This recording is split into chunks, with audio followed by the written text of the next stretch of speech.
Morning everyone, it's Rabea. I hope everyone's had a wonderful Saturday night.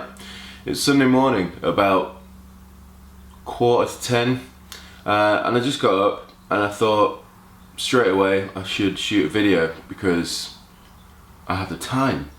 Anyway, this one's a very simple and quick video. I just have had a lot of comments about my JVM and people asking me about it and, you know, the settings and how do I use it and what do I use it with, etc. So I thought I'll just do a quick video on my JVM because I haven't done one yet, and I've had it for 7 years. I got this when Marshall had just released the JVM 410. I think it was in 2007 or the end of 2006. Sorry, the end of 2007, beginning of 2008. And I had no idea what a valve amp was, what it did, anything like that, and I just thought, you know what, I need to upgrade my gear because I was using a AVT. So I got the JVM. I got it for £675, which is ridiculously cheap. And that was a bargain from a place called Spectre Sound, which sadly shut down. Hopefully not due to selling things that cheap, but who knows. So yeah, it's very straightforward amplifier, even though it looks complicated. It's just a 4-channel amplifier with reverb for each channel, resonance and presence, and 2 masters. That's it. The thing is, each channel has its own EQ, and it also has its own volume and gain, and 3 gain stages. So there's the green, amber and red gain stage.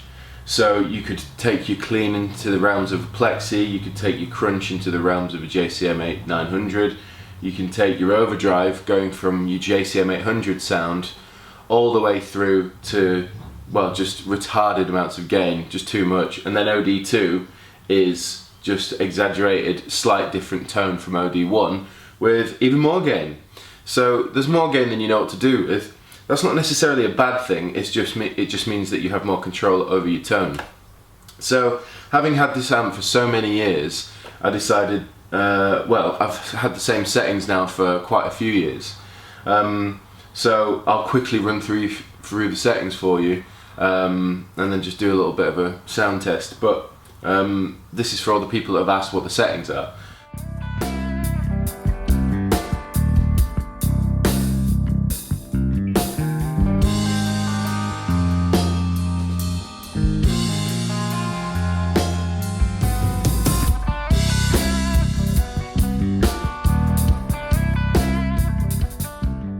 So my main rhythm setting, which I will play some for you now.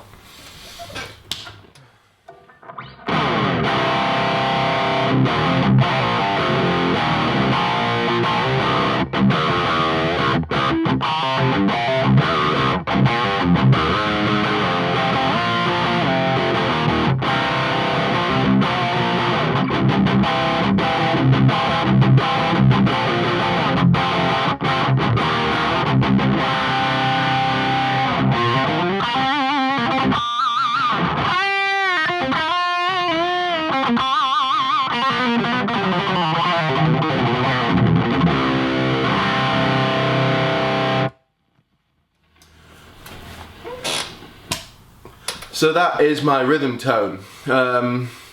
Yeah, basically that's OD1 on the orange gain stage. So it's like a full-on hot rodded JCM 800 with a tube screamer in front of it, basically. It's nice and tight, it's nice and defined, because I like to play with a very sort of defined guitar tone, that's why I love Marshall so much, because they achieve that sort of precision that I'm after. Because I'm a huge fan of Nuno Betancourt, and it's all about the rhythm and percussion behind the playing. That sometimes bites you in the arse, because when it's so defined, you make slightest little mistake or you're not quite tight enough, you just hear all the nuances. So it does get a bit annoying, but it sounds great for me. Should quickly mention it's going into the Panama 212 with the Purple Heart baffle, and I think we've got some V30 voicings in here, but it sounds beautiful. I should also mention that this amplifier hasn't been revalved since 2008 by a man named Chris from Ambertronics in Bingley, where we used to live.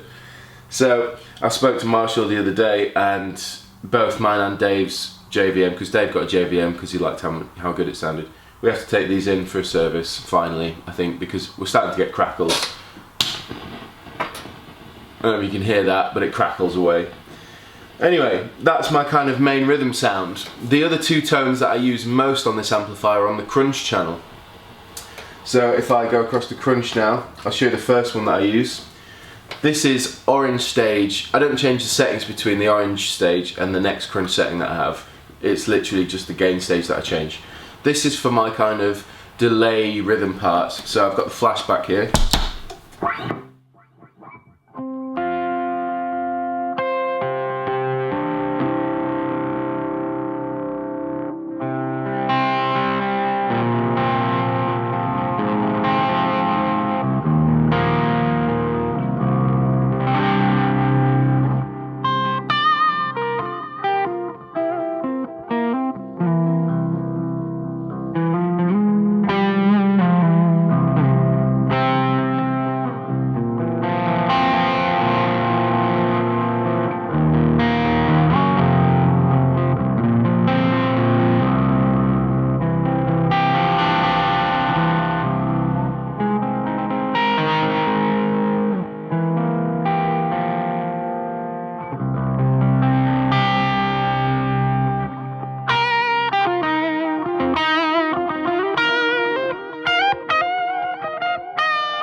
So that is the main delayed kind of pushed clean sound that I like. It's more crunch than pushed clean, but I really enjoy the way it reacts to the dynamics that you play with. So you can either play really hard on the same setting,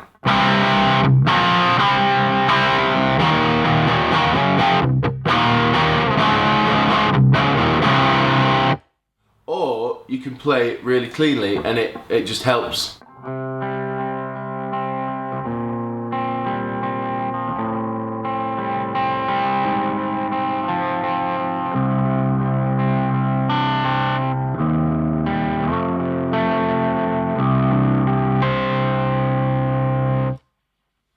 So yeah, like I said, it's kind of a push clean, more like a crunch, but I just love the way it sounds. Really helps for my kind of smoother kind of arpeggiated chord kind of riffs and stuff. And then if I take it to the other setting I have, which is simply just the red stage on the same channel, we have a more exaggerated version, which is used for nice fat chords and stuff like that.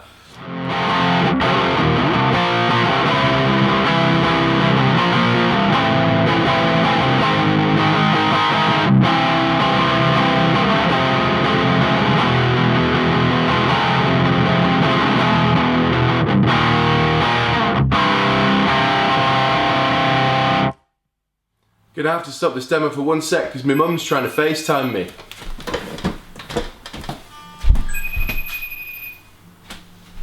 Sorry. Hi Mum. Hello darling. You alright? Yes, how are you? I'm alright. I'm right in the middle of shooting a video. Oh, I'm sorry, but why did you answer? Because I thought it'd be funny to include it in the video.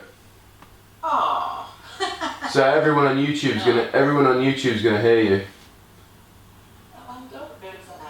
Well, I think it's going to happen. But do you want me to ring you back when I've finished? Yes, okay then. Alright, I'll speak to you soon. Bye. Bye. Sorry about that. That was my mum. She lives in Spain. Well, my mum and dad live in Spain, so I only speak to them on FaceTime, and it's hit or miss whether I'm free to talk to them or not. But anyway, I will ring them back. So anyway, I was talking about the red gain stage on this amplifier on the crunch channel. What's nice about this channel as well is you can add a stomp box in front of it, tube screamer, boost pedal, and it just takes whatever you throw at it. And it's really good. So at the minute, I've still got a Beano boost on the floor, but I've put that to one side for a second. I'm using the TC Electronic Spark, which Rob always raves about, so I'm going to try it out. So this is without, this is with.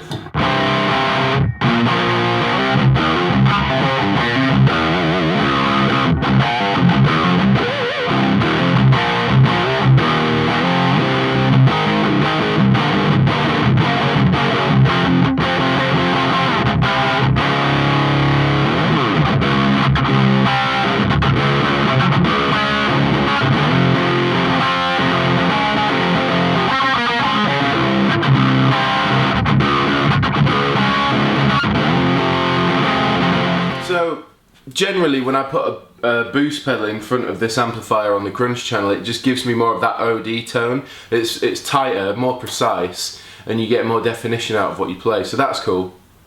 It's generally a great channel to use for a lot of things, effects, boosts, whatever you want.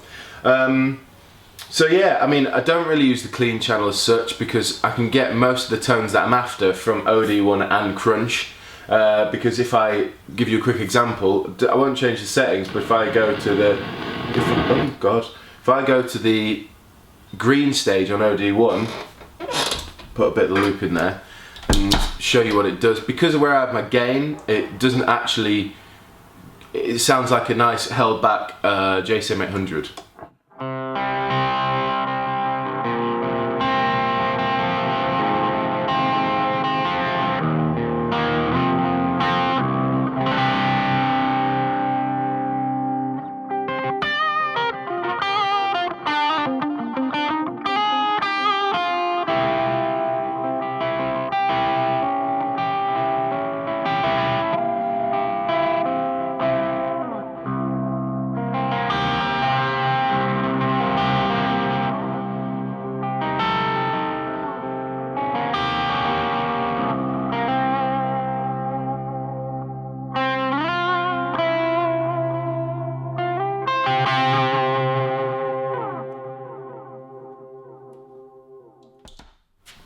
Again, that's just the green stage on OD1 on the JVM, so it can give you a similar sort of tone to the crunch on orange, but crunch is thicker, so it works better when you want to play them more dynamically and throw in bigger chords, whereas this is good for literally just the light kind of atmospheric picking stuff that I like to play.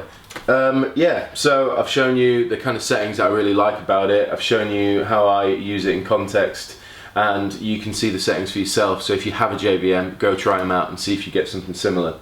I always run my delay in the loop, I always run boosts and fuzzes in front, and something that I love about this amplifier, and something that'll keep me from ever not using a JVM, is the programmable foot switch. Because you have a MIDI interface within the amp and the pedal, it means you can program what channel and what gain stage and what master and what reverb and what effects loop you have engaged on what channel. So I'll put that into context. I'm going to be playing on OD1, right? So currently the effects loop is off. I don't have my foot switch on the ground, but say I'm playing a nice heavy section and it's really big, and I'm going to put my delay on now. So the delay has been switched on, but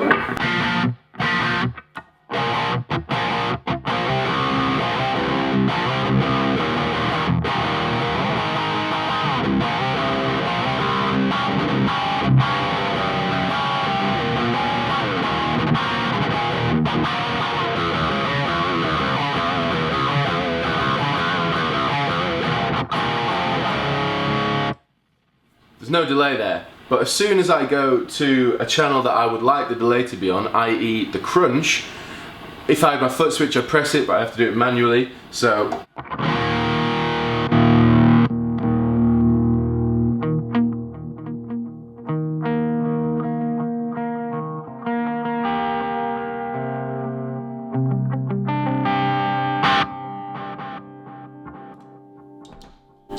you can hear how the delay comes on automatically. That's because I've programmed the foot switch to tell the amplifier, or vice versa, that I want the delay to be on when I move to the crunch, so I can do all my atmospheric playing and stuff. Obviously that wasn't a snap back-to-back example because I have no foot switch on the ground, but you get the idea. It does it all for you. Same with the reverb. You can program it to have reverb on or off. You can program which master you want, because it has two masters for solo, boost, or whatever you want. It also has MIDI send, MIDI through, I think, so you can program this with a controller, with my Strymons. I could go on a massive mission and have this huge rig. But I'm not going to do that right now. Anyway, this is my amp. I love it very much. I've tried to play other amplifiers, and I love other amplifiers. I'm not saying I'm exclusive to Marshall, because I'm not. I just really enjoy playing this amplifier. I think they did a really good job, and I recommend them. Because they're not just amazing to listen to if you like that tone, they're great in the studio. They just really, they record so well. And I use that teamed up with my 5150 Mark II, and it gives me the tone of tones for me. So I can't recommend them enough, especially for what I do. It's different for everyone, but for what I like to do, this is perfect. So yeah, that is my JVM. This is my signature model guitar, and that's my face on a signature model cab that's coming out very soon, from Panama Guitars. So yeah, it's a good day, it's a good morning, it's Sunday. I'm going to go into town and get a vegan roast, so I will see you all soon.